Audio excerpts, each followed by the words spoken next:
नाज़रीन, इस्लाम कोट जे ॻोठ अबनतड़ में थर कोल समेत मुख़्तलिफ़ कंपनियन पारां मक़ामी माण्हुनि खे रोज़गार न ॾियण ऐं मक़ामी माण्हुनि सां मुसलसिल ज़्यादतियूं करण वारे अमल ख़िलाफ़ कठ सॾायो वियो आहे।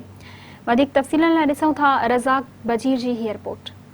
बिल्कुल नाज़रीन, इस्लाम कोट जो ॻोठ अबनतड़ में मौजूद है। हिते थर समाजी तारीख़ के तरफा पंहिंजे मुनज़म के लिए थरकोल के ज़ातन के खिलाफ़ हिते हिकिड़ो राजूनी कठ कोठायो वियो आहे।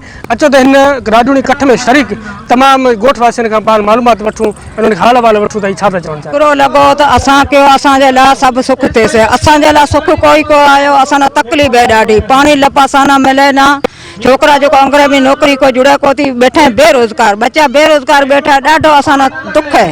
अंकुरो लॻो कहते सहूलियत सहूलियत असांजे लाइ कोई को है, असां दुख है, असां पानी लप जुड़े को थी, बेरोजगार बच्चा बैठा है, अंग्रेज में को मजदूर असांजो खजे को तो, कराची हैदराबाद खजे पे, असांजो मजदूर खजे को तो।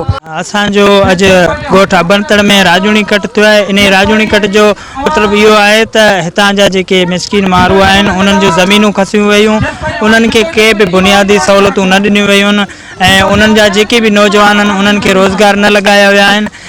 अगरि असां हुकूमत खां ऐं कंपनी खां इहो मुतालबो कयूं पिया त हिननि जा जेकॾहिं मुतालबा सही तरह न मञा विया त असां हीउ जेको राजूनी कठ आहे ऐं असांजी जेका जदोजहद आहे इन तौर ते असां ही जेके असांजी जदोजहद आहे इनके तेज़ कंदासीं। जे असांजा हक़ कोई भी मुताबिल असांजा पूरा न कया आहिनि, असीं थर तारीख़ तैलीम सां गॾिजी असांजा हक़ वठंदासूं, हक़ न छॾंदासूं, विढ़ण लाइ बि तयार जीअं ॾींदा ई वठंदासूं हक़ सां। कंहिं बि माना को दां फिरियाद कोन ॿुधो। ॿिए नंबर में जेको असीं हिते जेको मज़दूर साइड ऑफिस ते वञे थो, मेयर इहो धमकी ॾिए थो त जेको असीं हू पियो सलाम घुरूं पियो मीठी।